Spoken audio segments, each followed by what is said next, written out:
La historia del manga comienza con nuestro protagonista, que está en un campo de batalla malherido, mientras se percata de que muchos de sus compañeros han muerto, y maldice la situación. De repente, alguien lo llama y le dice que nunca pensó que había un humano tan fuerte. El protagonista le pregunta si todavía está vivo. Quien le habla es el gigante Aidyute, a quien el protagonista había derrotado. Hace 20 días, los gigantes aparecieron en el imperio y, por razones desconocidas, causaron estragos, destruyendo medio imperio. De los 3 gigantes, el que estaba con el prota era el último en ser derrotado. El protagonista le recrimina que, por culpa de él, medio imperio se convirtió en un cementerio. Luego, le pregunta por qué sigue vivo. Mientras tanto, el gigante le dice al prota que no se preocupe, que no estará por mucho tiempo. El prota le responde que eso es bueno, porque sus otros 2 amigos ya fueron derrotados. Luego, el protagonista añade que uno fue convertido en cenizas por un dragón rojo y el otro fue sellado para la eternidad por un mago llamado Loreón. Con una sonrisa burlona, el prota le pregunta al gigante si ha entendido. Mientras tanto, el gigante le dice al protagonista que no diga palabras superficiales, ya que todos ellos, los hijos de la estrella, comparten sus sentidos entre sí y que él sabe que sus compañeros han caído, pero también eliminaron a sus oponentes. Añade que eso significa que la gente fuerte como el protagonista ya no existe en el planeta. El protagonista, sin embargo, le responde que no sabe de qué está hablando, ya que él todavía está vivo, mientras que el gigante le dice que no se adelante y que él sabe que su tiempo está llegando a su fin, y le menciona que si el protagonista se hubiera dado cuenta de sus habilidades y las hubiera puesto en entrenamiento, se habría convertido en un gran obstáculo para su deseo. El protagonista, enojado, le dice que se calle. Y cuando el gigante está a punto de decirle unas últimas palabras, el protagonista le arranca la cabeza de un solo golpe, se queda mirándola fijamente y se retira del lugar. Agonizando, el protagonista se le vienen unos recuerdos de uno de sus compañeros, quien también murieron en el campo de batalla. Mientras que el prota dice que fueron unos tontos y que sí, qué clase de orgullo les hizo luchar hasta la muerte, y se decía a sí mismo que ellos se creía fuertes porque él lo era. Luego, reflexiona que debieron haber huido al ver la situación, pero que hasta el final fueron tan tontos. Mientras decía que porque las espadas de aura más fuerte del imperio no funcionaron contra los gigantes y que porque su espada fue la única que lo hizo, pensaba que si no fuera por eso, no tendría forma de que un soldado tan disciplinado pudiera hacerlo y se dice que simplemente no lo sabe. El protagonista se sorprende y dice que hay alguien más. Reconociendo esa voz, y se pregunta si todavía estaba viva y, a puras penas, se arrastra hacia ese lugar, mientras una mujer reposa en una roca. El protagonista dice que no pensó que la gran comandante estuviera viva. Mientras se pone a discutir la situación, la comandante le dice al prota que si el gigante está muerto. El protagonista le responde que sí, que él lo mató y que su cadáver no está muy lejos de donde están. La comandante dice que, si en realidad está muerto, le da las gracias al protagonista. El protagonista simplemente la observa y le dice que, si está tan agradecida, debería escuchar su petición. Le explica que los soldados disciplinarios normalmente son abandonados o quemados, y le pide que esta vez los traten bien. La comandante le responde que él está más vivo que ella y que, así, sería mejor que el protagonista cuidara personalmente de ellos. Mientras el prota comienza a toser sangre, le dice que podría morir en cualquier momento. La comandante le pregunta entonces al prota si hay algo que quisiera hacer si sobrevive. Él le responde que quiere hacer muchas cosas, pero que lo único que se le ocurre ahora mismo sería ir a la academia, y todo lo que le dijo el gigante lo está molestando. Sin embargo, una razón más importante es el deseo de su difunta hermana, que era enviarlo a la academia, pero el protagonista dice que pronto se reunirá con su familia. La comandante le dice que, cuando deje de llover, el escuadrón de búsqueda le ayudará, a lo que el protagonista responde que es una causa perdida. De repente, deja de llover y la comandante se sorprende, diciendo que la lluvia ha parado de repente, y luego comienza a temblar y se dan cuenta de que hay un gigante de 8 alas en el cielo, acompañado de más gigantes e incluso de un ejército. El protagonista se pregunta de dónde salieron, mientras la comandante dice que no puede ser, que al final no solo eran 3 gigantes. Se da cuenta de que no pudo salvar ese mundo una tercera vez y, con solo la última oportunidad que tiene, no puede pensar muy bien. Mientras el protagonista llama a la comandante diciéndole que sí que está haciendo, diciéndole que se deprisa y que use fuego o algo más para impulsarlo hacia arriba. Mientras tanto, La comandante le dice al prota que sí, que está planeando y que sí va a luchar en esta situación. A lo que el protagonista le dice que por supuesto, diciendo que aunque muera debe darle una paliza, mientras la comandante dice que el protagonista no se rinde incluso en esta situación. Mientras tanto, la comandante dice que gracias al prota es que han llegado tan lejos, mientras que la comandante dice que debe ser el prota, mientras lo llama y le planta un gran besote. Mientras la comandante le pasa como una esfera azul en su boca. Mientras el prota le dice que sí, que ha puesto en su boca, mientras le dice algo al oído. Mientras que el prota le dice que sí, que demonios está diciendo. Mientras la comandante le dice que, si se vuelven a encontrar, le diga que no haga nada estúpido y que se convierta en un asastre, mientras le dice que ha hecho muchas cosas pero algo como eso nunca. Mientras tanto, el gigante está a punto de lanzar un gran poder, mientras se ve un gran destello.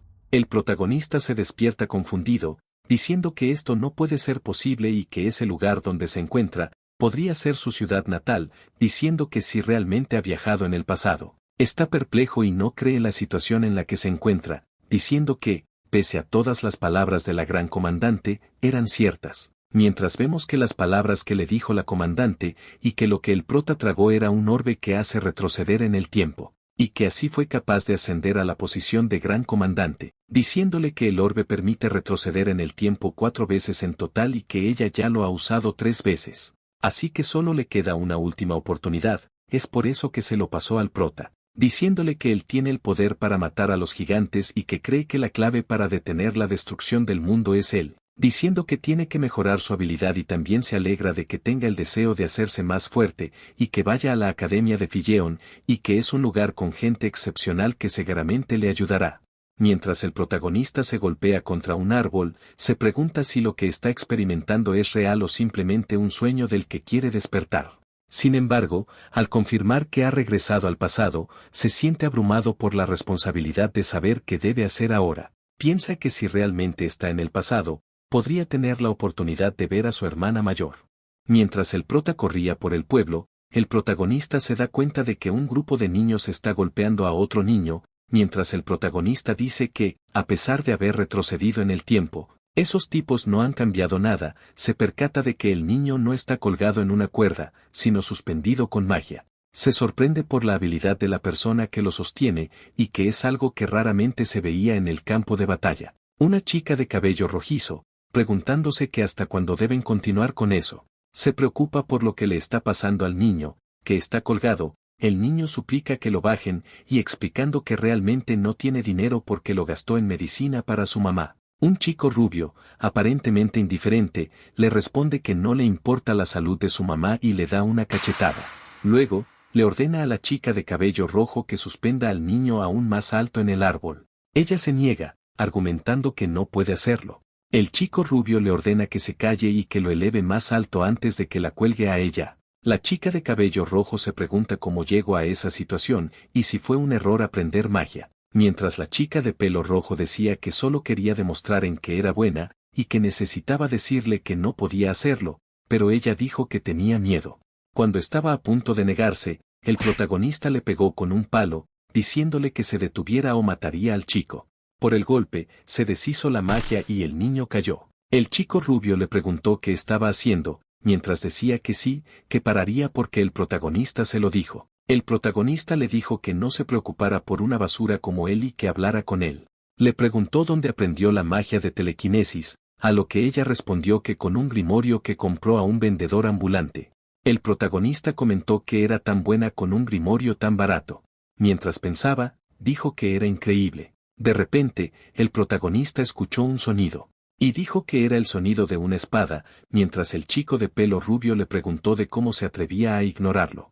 Mientras el chico rubio le dice al prota que ha estado actuando así desde el día que perdió contra él a propósito, pero que hoy corregirá los modales del prota. Mientras que el protagonista esquivaba la espada, y dice que es una espada larga y se pregunta que sí de dónde ha sacado esa espada. Comenta que su postura es realmente mala, pero que es fuerte, aunque sabe que no será suficiente contra él.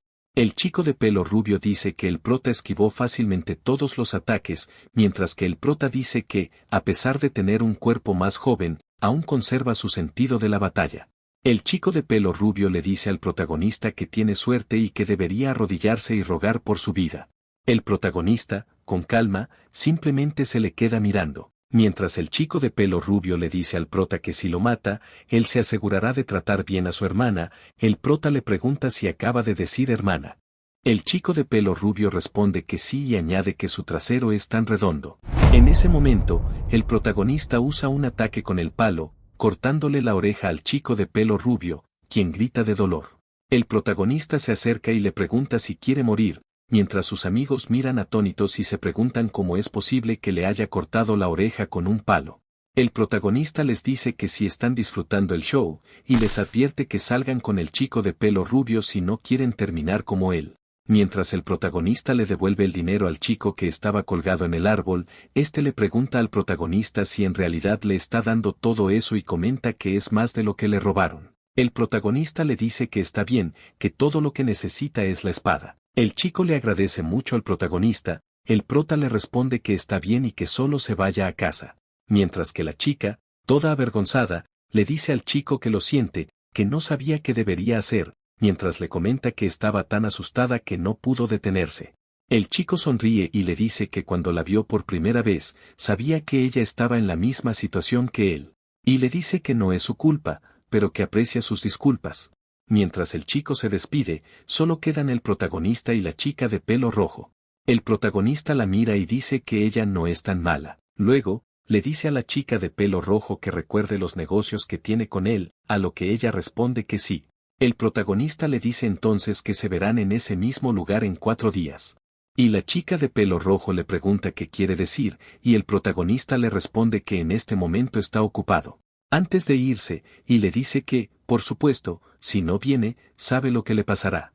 Luego se va, diciendo que si llega tarde, está muerta. Mientras ella simplemente se queda mirando perpleja, el protagonista llega a la casa y se pregunta si las flores serán demasiado. Recuerda que a su hermana le gustaban las flores, así que arranca algunas de las que encuentra. Aún así, duda y piensa en tirarlas. De repente, alguien sale y se pregunta quién está afuera, mencionando el nombre del protagonista. El protagonista, sorprendido, piensa en las miles de veces que, durante su tiempo como soldado disciplinario, había imaginado este momento. No sabe si debería pedir perdón o decir cuánto la extrañó y cuánto le pesó su ausencia. Finalmente, lo único que logra decir es que ya está de vuelta. La hermana del protagonista, Iril, comenta que nunca pensó que viviría para ver el día en que recibiría flores de su hermano, conocido por ser frío y distante. Mientras el protagonista le dice a su hermana que espera que le gusten las flores, ella le responde que sí. Le dice al prota que si tiene mucha hambre, puede darle más estofado. El protagonista le dice que no, que lo que le ha dado es suficiente. Luego, el protagonista le pregunta a su hermana cuántos años tiene, a lo que ella responde que 22, preguntándole por qué lo pregunta. El protagonista le dice que se le olvidó de repente. El protagonista reflexiona que si su hermana tiene 22 años, entonces quedan unos 10 años hasta que los gigantes los invadan. Y piensa que su hermana es tal como la recuerda, sigue siendo tan brillante, amable y cálida, y desea que ese momento dure para siempre. Mientras le dice a su hermana que tiene algo que decirle, ella le pregunta qué es. El protagonista le responde que estaba pensando en entrar a la academia. Sorprendida, su hermana le pregunta emocionada si habla en serio. Él le confirma que sí. La hermana, aún incrédula, dice que no tiene tiempo para eso, pero también admite que sabía que ese día llegaría, ya que su hermano es inteligente y está segura de que sobresaldrá en cualquier cosa. Luego, ella saca una olla y le dice que es un regalo para él.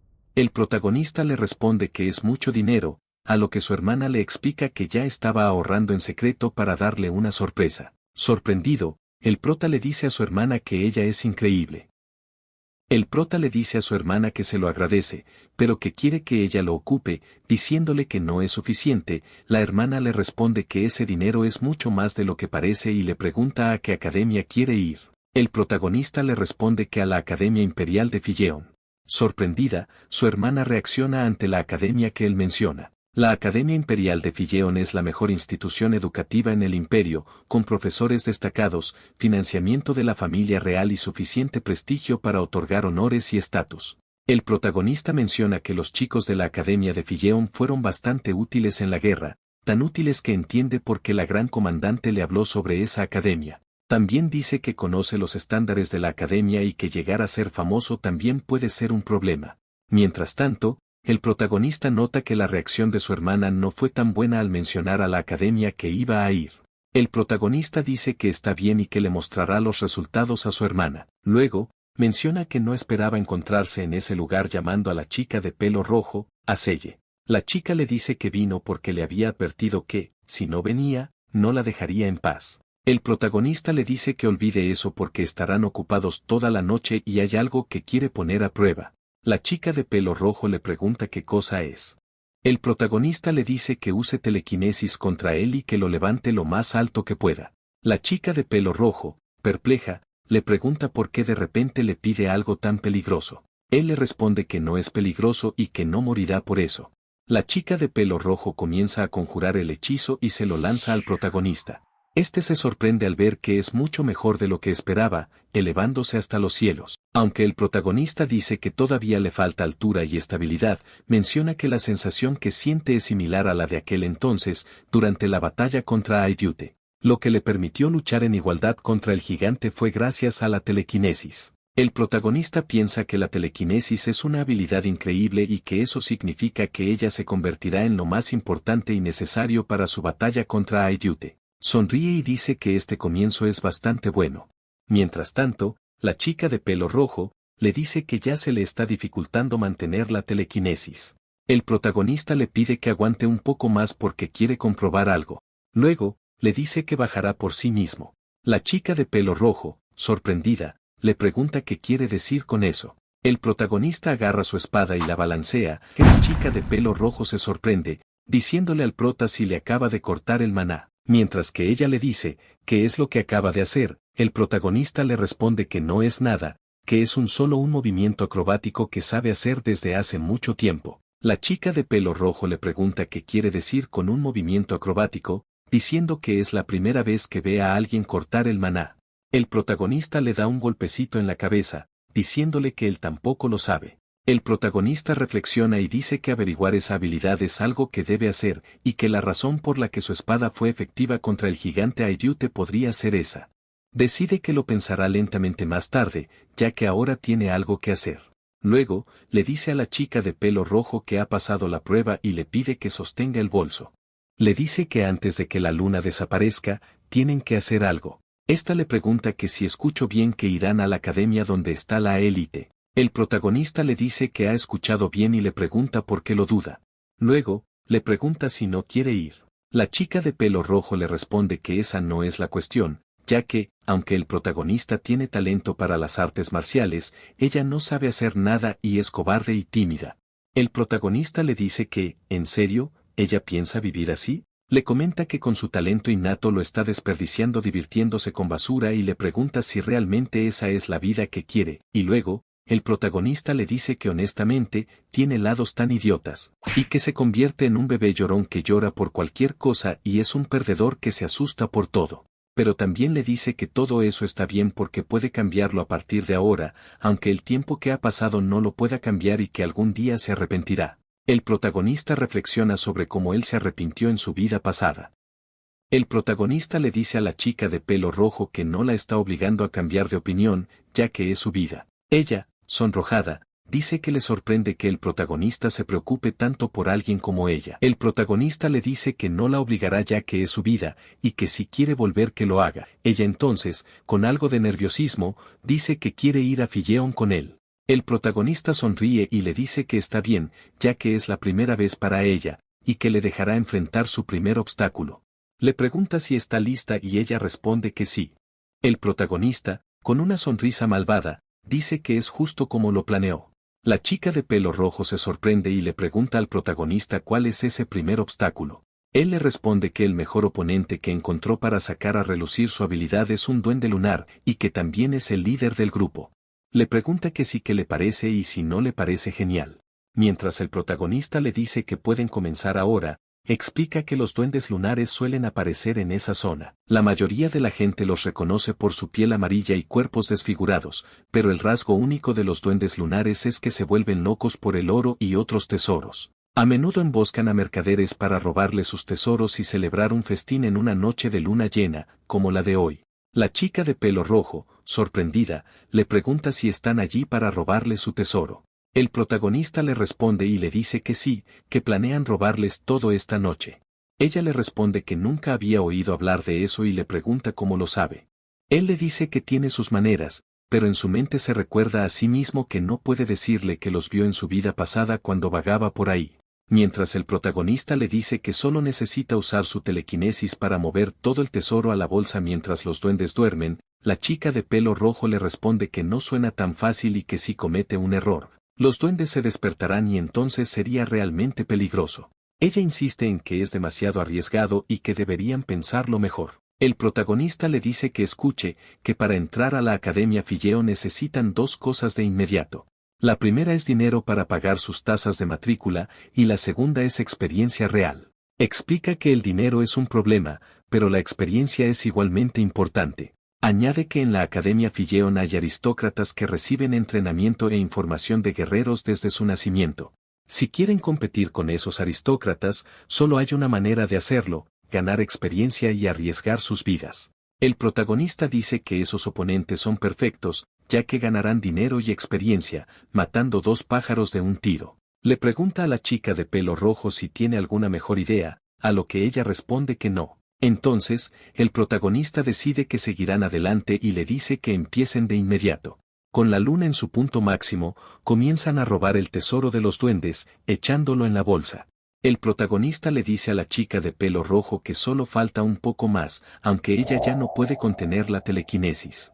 Él le asegura que lo ha hecho muy bien y le pregunta si esa era la última bolsa, confirmando que todo está bien. Finalmente, le recuerda a la chica de pelo rojo que la experiencia es lo mejor. Hago este corte para aclararles algunas cosas. Parece que la chica de pelo rojo era un chico y yo la estaba tomando por chica. Bueno, ya aclarando esa duda, continuemos donde lo dejamos. Mientras que el protagonista decía que el chico de pelo rojo no parecía estar muy confiado, y pensar que se acostumbraría a ese tipo de cosas tan rápido, y que es mejor de lo que había pensado. Mientras el protagonista, con una sonrisa malvada, dice que ha encontrado un secuaz realmente bueno. Mientras tanto, el protagonista le dice al chico de pelo rojo que ya que las bolsas están llenas, van a ponerse en marcha y que no tienen nada más que hacer. Así que van a volver antes de que salga algo mal. De repente, un cuervo está siendo perseguido por unas personas, mientras el protagonista y el chico de pelo rojo se percatan de que alguien viene. El prota pregunta qué clase de psicópata está causando todo ese alboroto en medio de la noche. En ese momento, los duendes se despiertan y uno de ellos pregunta de dónde viene ese ruido, al darse cuenta de que sus tesoros no están. Todos los duendes se despiertan y dicen que les han robado todos sus tesoros. Mientras se percatan de la presencia del protagonista y del chico de pelo rojo, el prota comenta que los han descubierto y piensa que eso no es realmente bueno. Mientras el chico de pelo rojo se asusta, el protagonista dice que él lo sabía, que las cosas iban demasiado bien. Luego, el chico de pelo rojo le dice al prota que deberían correr, a lo que el protagonista responde que de ninguna manera, y que cómo va a pagar la matrícula sin eso. Mientras tanto, los duendes los atacan y el chico de pelo rojo le dice que ellos ya están aquí. El protagonista comenta que esa espada está hecha de acero barato, y que con ese peso y dureza simplemente resistirá tal vez 15 ataques, y dice que son unos 30 duendes. El protagonista añade que 15 ataques son más que suficientes, de un solo balanceo termina eliminando varios duendes. El chico de pelo rojo se queda mirando mientras el prota dice que aún quedan 14 ataques. Mientras el protagonista eliminaba a los duendes, el chico de pelo rojo dijo que era imposible y se preguntó qué había visto. En un solo movimiento, el protagonista eliminó a 3 duendes, y los otros que venían detrás, el prota simplemente desapareció de sus ojos y apareció de nuevo en un instante. El chico de pelo rojo comentó que el protagonista había hecho un espectáculo. El protagonista le preguntó qué estaba haciendo ahí parado y le instó a que se dieran prisa y volvieran a casa. Luego mencionó lo agotador que fue, diciendo que le dolían los músculos solo por rebanar a algunos duendes, sugiriendo que tal vez era porque aún está creciendo. También mencionó que cuando volviera, se esforzaría en el entrenamiento físico. El chico de pelo rojo preguntó qué fue ese ruido antes, a lo que el protagonista respondió que no lo sabía. Luego se quejó de por qué esos bastardos estaban gritando en medio de la noche y añadió que estaban locos. Mientras alguien los está apuntando con una flecha, y la lanza dirigiéndose hacia el chico de pelo rojo, Este voltea a ver y el protagonista la agarra con la mano, diciendo que sí quién es. El chico de pelo rojo, todo asustado, dice que es una flecha y que de dónde vino eso de repente. El protagonista dice que en ese bosque, al parecer, está maldito o porque hay tantos locos a esta hora de la noche.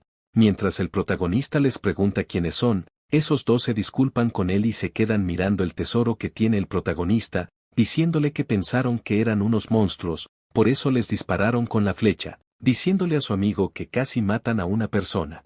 El protagonista les dice que dejen de mentir, que ni siquiera pueden ocultarlo en la mirada de sus ojos.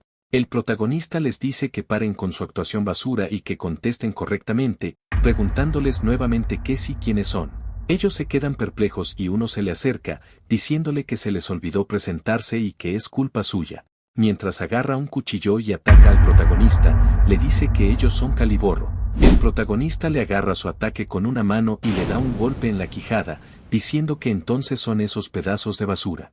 El otro ataca al protagonista y el chico de pelo rojo se percata de esto, ayudando al protagonista con telequinesis. El atacante se pregunta por qué no se puede mover y el protagonista le dice al chico de pelo rojo que lo hizo excelente, mientras el protagonista le da un golpe en su mano, arrebatándole el cuchillo y dándole múltiples cortes, el atacante perplejo le dice que quién diablos es. El chico de pelo rojo le dice al protagonista que están muertos, a lo que el protagonista responde que, por supuesto, que sí, ¿por qué dejaría vivir a una persona que lo intenta matar? Y añade que si no escuchó, esos tipos dijeron que son Caliborro. Y le explica que Caliborro es una casa furtiva de secuestro y tráfico de personas, un grupo que comete todos los delitos posibles y es el más furtivo y malvado que existe. Le dice que sabiendo quiénes son esos tipos, dejarlos vivir sería un crimen muy idiota. De repente, una bolsa comienza a moverse.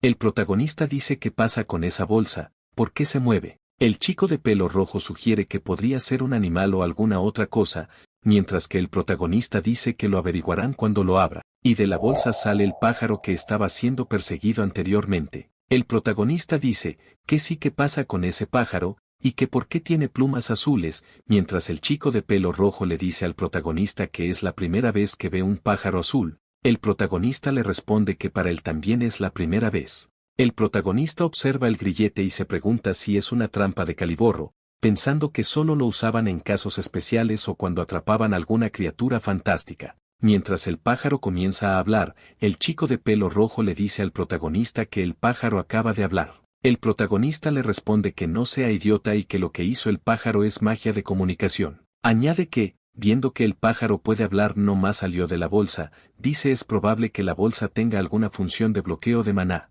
El protagonista le dice al que convocó la magia de comunicación, que si el pájaro es de él, y alguien responde que su nombre es Baren y que está investigando bestias fantásticas en la institución. Baren dice que no importa cuántas veces ha intentado comunicarse, nunca ha funcionado.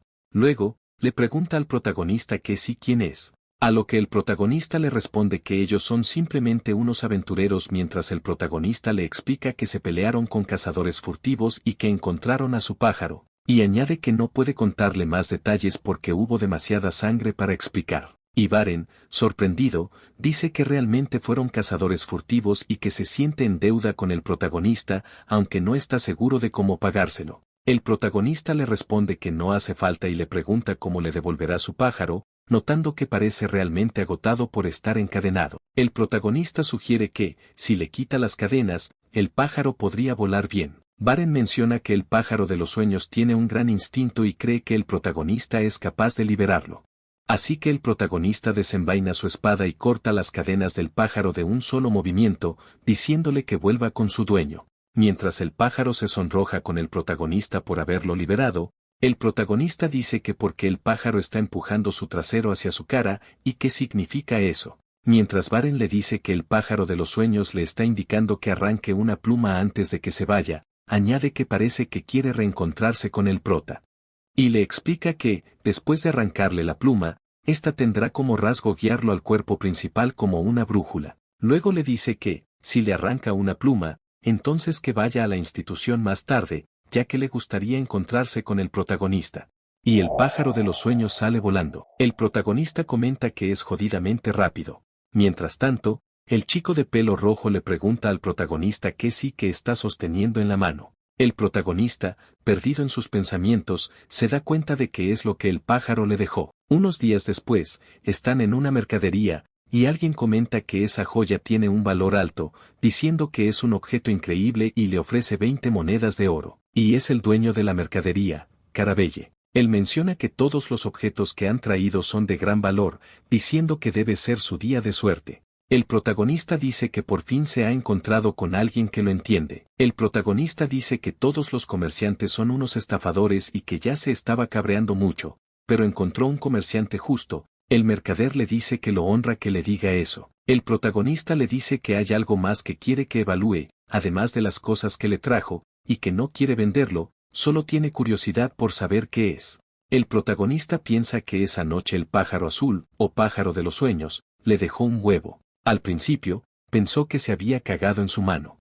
El protagonista le comenta al chico de pelo rojo que el pájaro pagó su amabilidad dejándole caca en su mano, y que arrojó el huevo hacia una piedra, pero ésta terminó rompiendo la piedra. Y el protagonista dice que entonces descubrió que era un objeto realmente duro. El protagonista dice que no sabe si es un huevo de pájaro o lo que sea, pero que es un producto de una criatura fantástica y tan rara, y que podría ser un tesoro que vale mucho. Mientras tanto, el mercader le dice que ese color y esa textura podrían ser, y el protagonista interrumpe diciéndole que le diga qué es. El mercader le dice que es caca de caballo. El protagonista le dice que no es eso, y el mercader le dice que solo estaba bromeando y que cree que es un objeto inusual. El mercader sugiere al protagonista que vaya a un sitio especializado para que se lo miren. El protagonista dice que lo hará y que no puede venderlo ahora porque siente mucha curiosidad por él. Mientras tanto, el protagonista le dice que si vende libros de Filleon, el mercader le dice que si quiere libros de la academia. El protagonista respondió que sí, y que estaba planeando presentarse al examen de ingreso a la Academia Filleon, pero que no sabía mucho al respecto. El mercader le dice que si ellos también son aspirantes para la academia. Y mencionó que su hija también iba a presentarse al examen, asegurando que ella podría ayudarles. Alguien llamó al mercader papá, preguntándole qué pasaba. El mercader explicó que ahí estaba su hija, llamada Marja. El protagonista se sorprendió al escuchar su nombre. El padre de Marja le pidió que saludara, diciendo que eran personas importantes con las que acababa de hacer un gran negocio. Marja respondió preguntando si realmente acababa de hacer un negocio con esos niños, lo que hizo que su padre le pidiera que no fuera grosera. Luego se disculpó con el chico de pelo rojo, explicando que Marja había crecido en el comercio y hablaba de manera bastante directa. El chico de pelo rojo se dio cuenta de esto y vio al protagonista que se dirigió directamente hacia Marja. El protagonista le preguntó a Marja si realmente ella era Marja, mencionando que utiliza el segundo nombre de Zen. Ella confirmó que sí, y preguntó cómo el protagonista lo sabía. Él comentó que era extraño, ya que la persona que él conocía era algo diferente. El protagonista le hizo otra pregunta a Marja, sugiriendo de manera inapropiada que tenía una tremenda anaconda allí abajo. Marja se sorprendió y preguntó qué acababa de escuchar, cuestionando si el prota le estaba diciendo que sí ella tenía pito. El protagonista respondió que, sin importar cómo la mirara, no parecía tener eso. Luego mencionó que parecía que el comerciante tenía otro hijo del que no sabía nada. Marja le ordenó al protagonista que se callara y le dio una cachetada. Él reconoció la sensación familiar de ser abofeteado, y confirmó que ella era esa persona, la condesa Marja Senador. El protagonista explicó sobre Marja, mencionando que cuando él era soldado disciplinario, Marja estaba a cargo de los suministros y tenía una gran ética en su trabajo. También era una persona despreocupada que podía llevarse bien con cualquiera sin dudarlo. El protagonista describió a Marja como una persona impresionante. Cuando se hablaba de ciertos temas entre los hombres, como pitos, Marja se enfadaba inusualmente y tenía la costumbre de abofetear a la gente por ello. En aquel entonces, el protagonista tenía curiosidad sobre ella y quería preguntar, pero nunca tuvo la oportunidad porque Marja murió mucho antes. El protagonista comentó que encontró su respuesta en ese lugar, que la condesa Marja era una chica. Marja le dijo al protagonista si se estaba riendo, preguntándole si acaso eso no era suficiente y Marja ataca nuevamente. El protagonista le dio un coscorrón, diciéndole que se calmara ya. Y el prota le reprochó que se estaba portando mal, porque se dejó abofetear una vez. El protagonista respondió que se dejó pegar porque se había equivocado en ese momento, mientras que Marja le da un cabezazo en la quijada al protagonista. Ambos comenzaron a pelear. El protagonista le dijo que realmente estaba loca, mientras su padre y el chico de pelo rojo se quedaban sorprendidos mirándolos. Finalmente, lograron separar al protagonista y a Marja. Un rato después, el chico de pelo rojo se preguntaba qué había pasado entre el protagonista y Marja, ya que habían peleado como si se quisieran matar, pero ahora parecían llevarse bien. Marja le preguntó al protagonista si 3 espadas no serían demasiado pesadas para ellos. El protagonista respondió que usaban las espadas un poco bruscamente. Marja elogió la espada de hierro negro del protagonista, diciendo que el hierro negro era bastante resistente y que era un buen objeto. Añadió que no importaba cuán rudo tratara a sus espadas, probablemente esa no se rompería. El protagonista confirmó que realmente era una espada de hierro negro y mencionó que era su espada favorita en el pasado. Mientras Marja oye, dice al chico de pelo rojo que si él es el que utiliza magia, preguntándole cuál es la magia que usa. Él le responde que las telequinesis. Marja se sorprende y le dice que es increíble que se utilice bien la magia de telequinesis, podría conseguir una beca. Mientras tanto, Marja le pregunta al protagonista qué técnica va a enseñar durante el examen práctico. El protagonista se sorprende. Marja explica que para entrar a la academia hay un examen práctico donde tiene que mostrar e impresionar a los profesores con sus técnicas. Le dice que, por supuesto, el examen teórico es bastante difícil, pero no tanto como el práctico. En otras palabras, si no demuestra su habilidad, debería olvidarse de entrar en la academia. Mientras tanto, el protagonista le dice que para un espadachín, lo único que necesita es ser bueno con la espada y nada más. Y luego, le pregunta a Marja qué tipo de habilidades se suelen demostrar. Y Marja le responde que la mayoría de los nobles muestran técnicas secretas de su familia, pero que la mayoría de los artistas marciales demuestran sus técnicas personales de lucha con maná. El protagonista pregunta si todos pueden usar maná. Y Marja le dice que sí, y que de qué está hablando, que si es un futuro estudiante en la Academia Filleon, debería saber hacerlo, ya que es lo básico de lo básico. Marja se burla del protagonista, sugiriendo que no sabe sentir su maná. Mientras el protagonista le pregunta si no es similar al uso de aura, Marja se sorprende, pero se pregunta de qué está hablando el protagonista sobre entrar a la Academia Filleon. Luego le dice que decir que el aura y el maná son similares es absurdo. Marja le dice que eso no servirá de nada y que salgan ahora mismo. Ella le pide al protagonista si le puede prestar una espada corta, ya que dejó la suya en el herrero. El protagonista le pregunta por qué está tan confiada y qué pasará si daña su espada. Marja le dice que si eso pasa, le devolverá el triple del valor. Finalmente, Marja le dice al protagonista que deje de hablar y la siga inmediatamente. Mientras explican qué es el maná, mencionan que es la fuente y raíz del poder de la naturaleza, y que es como el aire, una energía natural que existe en todo el mundo. Sin embargo, no significa que cualquiera pueda usarla. Para poder usar el maná, se necesita sentir el propio maná y utilizarlo en el entrenamiento de talentos innatos. Normalmente, se necesita un año de entrenamiento para empezar a percibir el maná. Los futuros estudiantes de la Academia Filleon superan esa etapa después de aprender sus propias técnicas. Mientras tanto, Marja le dice al protagonista que si sigue sin entender, mientras le dice que lo olvide, que ni siquiera sabe diferenciar entre el maná y el aura, y que no tiene lógica. El protagonista le responde que el aura es un tipo de maná, pero la diferencia entre ellos es como el cielo y la tierra. Incluso aquellos con talentos han sido reconocidos durante un mínimo de 10 años de esfuerzo, y apenas tienen un poder innato iluminado llamado aura. Marja le pregunta al protagonista si entiende un poco, a lo que él responde que solo un poco. El protagonista explica que, en el campo de batalla, de vez en cuando se encontraban con personas que se jactaban de ser usuarios de aura y usaban un poder inusual, lo que definitivamente era muy molesto. Marja le dice al protagonista que está bien, que dejen las explicaciones y empiecen, ya que cree que aprenderá más rápido usando su cuerpo que su cabeza. De un salto, Marja se lanza hacia el protagonista, quien se sorprende pero bloquea el ataque. El protagonista dice que ya entiende, que ella quiere que vea eso. Mientras el protagonista desvía el ataque de Marja, él se pregunta cómo es posible que Marja pueda ejercer tanto poder a pesar de ser tan joven.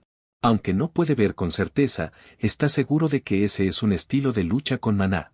Marja le dice que planeaba acabar con él de una sola vez, para mostrarle el poder del maná y hacerle abandonar la prueba de la academia, porque pensó que eso sería mejor que enfrentarse a las humillaciones en la zona de prueba. Pero en vez de eso, es ella quien está siendo empujada hacia atrás.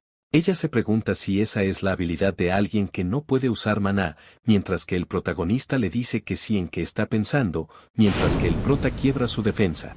Y justo cuando el protagonista estaba a punto de balancear su espada, Marja se da cuenta de que tiene que esquivar en vez de bloquear. Sorprendida, esquiva el ataque del protagonista y retrocede varios metros. Mientras Marja dice que algo malo hubiera pasado si hubiera dudado un segundo, le pregunta al protagonista que si al caso es normal. El protagonista le responde lo mismo, y le dice a Marja que, aparte de usar maná, tiene talento con la espada. Le comenta que si mejora eso, podrá llegar mucho más lejos. Marja le pregunta al protagonista hacia dónde va, diciéndole que si cree que él ha ganado solo por hacerla retroceder. El protagonista le responde que eso no importa, solo que mantenga su palabra. En ese momento, las espadas de Marja, que ya tenían grietas, se terminan rompiendo, y ella se sorprende por lo que acaba de suceder. Mientras el protagonista le dice a Marja que prepare el pago de las espadas, el chico de pelo rojo le dice a Marja que lo hizo muy bien y que fue espectacular. El protagonista le dice al chico de pelo rojo que se apure, que si no morirá de aburrimiento. Marja, confundida, pregunta quién demonios es el protagonista. Al día siguiente, mientras los mercaderes empacan sus cosas, Marja se acerca al protagonista y le dice que solo vino a entregar el pago por sus espadas. El protagonista le pregunta qué es todo eso, ya que Marja le entrega libros de escritura de la Academia Filleon y notas resumidas que tomó. El protagonista dice que necesita eso pero se pregunta si Marja está tratando de estafarlo. Marja responde que no es eso, y que además les agrada bastante a ella, mientras Marja dice que es un obsequio y que desea que los acepten todos juntos, añade que le gustaría ayudarlos personalmente, pero tiene que hacer un viaje de negocios con su padre. Le dice al protagonista que estudie mucho por su cuenta y que, si reprueba después de todo lo que ella le ha ayudado, no lo dejará ir tan fácil. Mientras Marja se despide del protagonista y del chico de pelo rojo, les dice que se verán en la capital y que no pierdan los libros.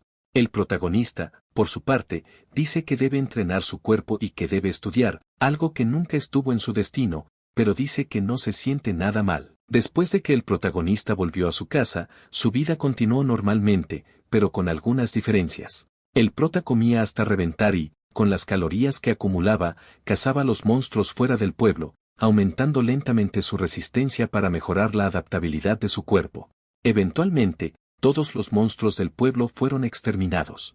Además, estuvo estudiando cosas que ni siquiera podía imaginar en su vida de recluta. El protagonista decía que tenía que memorizar cosas como los modales y que, aunque no sabía cuál sería el resultado, lo hizo lo mejor que pudo. Así pasó un mes y llegó a la capital imperial de Balón, donde se encontraba la mejor institución educativa del imperio. El chico de pelo rojo se sorprendió y dijo, ¿qué si están en Filleon? Asombrado, comentó que había escuchado que Filleon era una obra de arte y confirmó que era cierto. Mientras el protagonista le dice al chico de pelo rojo que deje de demostrar que viene de fuera de la ciudad y que entre de una vez, añade que a ese ritmo llegarán tarde a la prueba. El protagonista le pregunta al chico de pelo rojo por qué hace esa expresión, y él responde que es un poco extraño, pero parece que el protagonista ha crecido un poco en un mes. El protagonista le da un coscorrón y le dice que deje de tonterías y que comience a caminar. Mientras tanto, el protagonista piensa que si esta es la Filleon de aquel entonces ese sujeto también estará allí, la espada sagrada de Suyipen, el representante del clan de espadachines Grancia.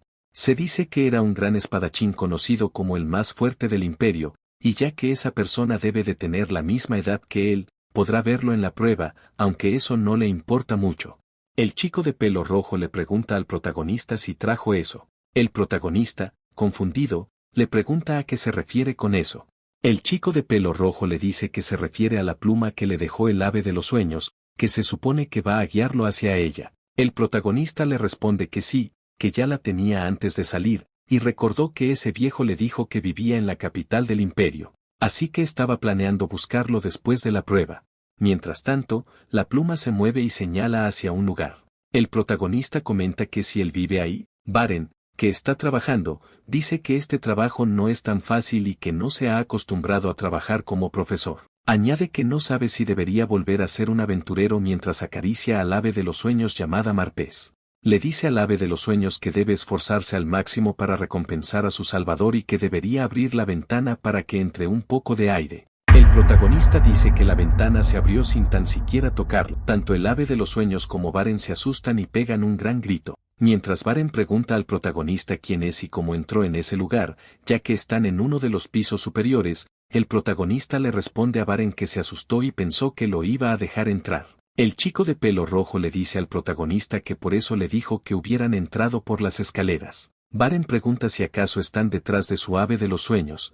Al ver que el protagonista tiene la pluma, Baren dice que entonces ellos son sus héroes. Baren se disculpa con ellos, admitiendo que se comportó de manera indiferente, y el prota dice que si quiere culpar a alguien, fue el chico de pelo rojo quien tiene la culpa porque él trepó hasta la ventana. El chico de pelo rojo se defiende diciendo que fue el protagonista quien le dijo que usara telequinesis porque las escaleras eran molestas. El protagonista, agarrándole la boca, le dice que se calle. Mientras el protagonista dice que lo más importante es que eso no era lo que imaginaba, se pregunta por qué un hombre león podría ser el dueño de ese pájaro azul y, además, un profesor en Figeon. Baren responde que también se sorprendió al descubrir que sus salvadores eran aspirantes a la academia, y se disculpa diciendo que si lo hubiera sabido, habría preparado de antemano una recomendación. El protagonista le dice que está bien, y ya que están allí, le gustaría preguntarle algo. Le menciona que su ave le cagó en la mano. Baren le explica que eso no es excremento, sino un huevo del pájaro de los sueños, y Baren le dice que si está seguro de que Marpes lo puso. El protagonista comenta que si es tan increíble que el pájaro haya puesto un huevo. Baren le dice que no se trata solo de un pájaro cualquiera, sino de un pájaro de los sueños. Mientras Baren dice que lo más sorprendente es que no tiene idea de lo que pueda salir de ese huevo, el protagonista le pregunta a qué se refiere. El protagonista comenta que si es un huevo de pájaro, debería salir un pájaro de ahí. Baren explica que no es tan simple, ya que el pájaro de los sueños, dependiendo del ambiente que lo rodea, puede cambiar.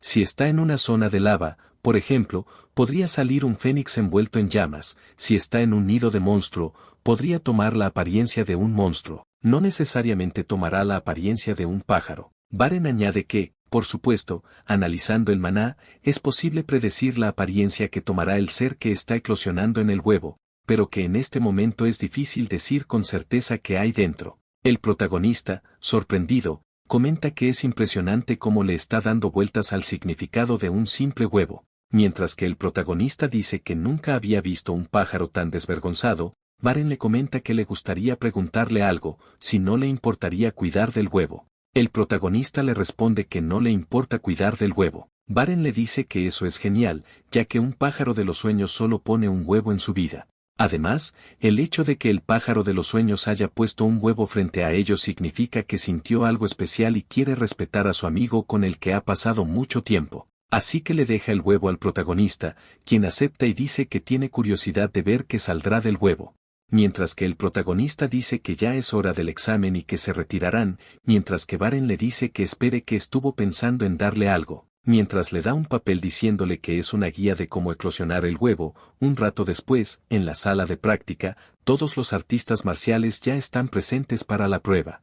Y llaman al aspirante 112 y el protagonista comenta que él es el siguiente y que realmente lo hacen esperar mucho, preguntándole a Marja si no cree lo mismo. Marja le responde que así son todas las pruebas. El protagonista le pregunta por qué lleva ese uniforme y si no es incómodo, a lo que Marja le dice que debe prestar atención, ya que la academia es privada. Asisten los nobles y puede que más adelante se conviertan en clientes valiosos, por lo que no puede verse mal. Mientras el evaluador llama al aspirante número 13, el protagonista dice que es su turno. Marja le dice que no se ponga nervioso y que dé su máximo esfuerzo, advirtiéndole que no se lo perdonará si fracasa. Él le asegura que volverá pronto y entra a la zona de evaluación.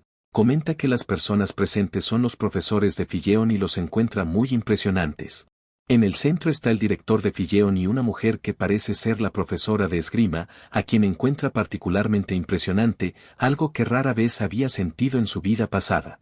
El protagonista se presenta delante de ellos, y los profesores y el director explican que se enfrentará a un maniquí mágico para mostrar sus técnicas, y el protagonista realiza un corte rápido. Mientras que el director se quedó impresionado, el profesor que está a la par de él dice que es un simple corte sin maná, mientras le dice al otro profesor, que siempre hay un ignorante que juzga el maniquí mágico, y dice muchas tonterías, mientras que éste le contesta que se trata de un aspirante que viene muy lejano, entonces él no lo sabía. Explica que aunque no lo parezca, el maniquí tiene la capacidad para resistir hasta el aura y tiene regeneración rápida, y que incluso el genio llamado Chiliefen apenas dejó rastro de su espada. Mientras murmuran se preguntaban qué es lo que el prota planea mostrarles, mientras que se burlaban del protagonista, mientras el director se dice que ellos están siendo muy groseros cuando está justo delante de ellos. Aquí está la reformulación. El director se sorprendió al ver al protagonista, preguntándose cómo podía tener tanto vigor a pesar de ser tan joven.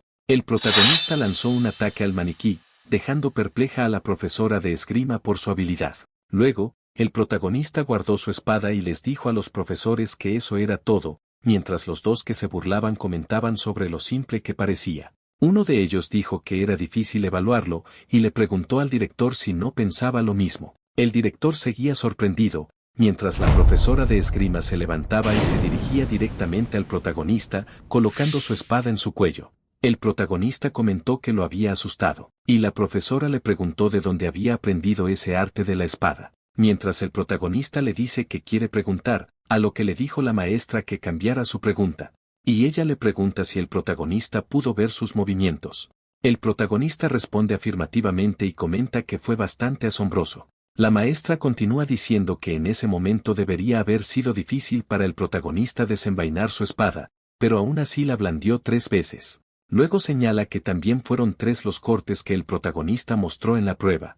Le dice que ese corte fue muy arrogante y le pregunta si pensaba que ella no lo vio o si creía que su habilidad con la espada era tan torpe que ralentizó intencionalmente su último corte para que no lo notaran. La maestra le recuerda al protagonista que es arrogante y le pregunta si acaso ha olvidado dónde está. Mientras los profesores, confundidos, se preguntan qué se supone que deberían ver, el protagonista explica que hay un malentendido, ajustó su fuerza porque pensaba que su espada no resistiría el corte. Aunque se lo explicara, al ver su estado de ánimo, no parece que no le creerá.